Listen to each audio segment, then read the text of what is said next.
সকাল হলেই যান্ত্রিক জীবন শুরু হয়। যান্ত্রিক জীবন চলতে থাকে সকাল থেকে সন্ধ্যা পর্যন্ত। সকালে বের হই, এরপরে দিন শেষে বাসায় ফিরি। আবার বাসায় গিয়ে মেয়ে মানুষ বলে কথা, সাংসারিকভাবে কাজ শুরু হয়ে যায়। সেটা তো তোমরা যারা গৃহিণী আছো বা আমরা যারা গৃহিণী আছে সেটা খুব ভালো বলতে পারি বা ভালো জানি। তো হ্যালো এভরিওয়ান, আসসালামু আলাইকুম। যান্ত্রিক জীবনে একটু অবকাশ বা একটু আনন্দ দেওয়ার জন্যই একটু ঘোরাফেরা।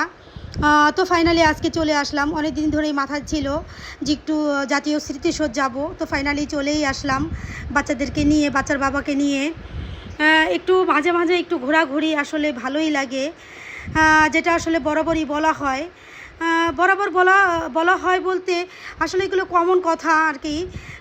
ঘুরতে কার না ভালো লাগে, ছোট বড় সবারই ভালো লাগে। দেখবা একটু ঘোরাঘুরি করলে মনটাও ফ্রেশ হয়। যান্ত্রিক জীবন থেকে একটু নিজেকে রেহাই দিতে আসলে মন্দ হয় না, ভালোই হয়। তো ফাইনালি চলেই আসলাম। এখানে আর কি দেখার মতো অনেক কিছু আছে। আমি হচ্ছে আমার বড় ছেলের ইয়ার হচ্ছে প্রায় 70+, আর মেজো ছেলের বর্তমানের এজ হচ্ছে 7+, ছোটো ছেলের বয়স হচ্ছে 4+। তো যাই হোক, আমি একবার আসছিলাম হচ্ছে আমার বড় ছেলেকে নিয়ে। এরপর এর মাঝে আমি আর সময় করতে পারি নাই, ইচ্ছা থাকা সত্ত্বেও আসতে পারি নাই। ব্যস্ততাময় জীবন আর কি, যা হয়। তো যাই হোক, ফাইনালি আসবো করে আর আসা হয় না, এসেই পড়লাম ফাইনালি।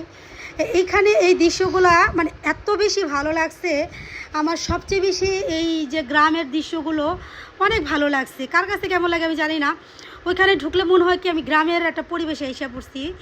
অনেক জিনিস আছে যেটা মনেই হয় দেখলে যে এটা ফেক বা হাতে বানানো বা সাজানো এরকম মনে হয়, কিন্তু ওই গ্রামের দৃশ্যগুলো আমার মন কেড়ে নিচ্ছে। মানে ওই জিনিসগুলো আমার কেন জানি ভালোই লাগছে, প্রত্যেকটা জিনিস দেখার মতো।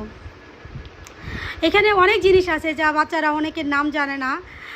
তো আমি একটু ঘুরে খুঁটে বাচ্চাদের দেখাচ্ছিলাম একটা একটা করে যে এটা ফল বলো ফুল বলো, প্রত্যেকটা জিনিসই ওরা নাম জানে না। আমরা যেমন আমার বাবা মারা বাজার থেকে কোনো কিছু কেনাকাটা করলেই বলতো এইটার নাম, এই নাম। কিন্তু এখন আমরা যান্ত্রিক জীবনে এতই ব্যস্ত হয়ে পড়ি যা বাচ্চাদের একেবারে সময় দেওয়া হয় না। এখানে দেখো কত সুন্দর একটা কাঁঠাল গাছে ধরে আছে, জিনিসটা খুব ভালো লাগলো। আর এই যে আমার কিউট একটা বাবু, সোনা বাবু, এইটা হচ্ছে আমার সামনে তাড়াতাড়ি করে হাঁটতে থাকে আর আমাকেই দেখাতে থাকে, আম্মু এটা কি সেটা কি বলতে থাকে। তো আমাদের মতো অনেকেই পরিদর্শন করতে আসছে, অনেকে।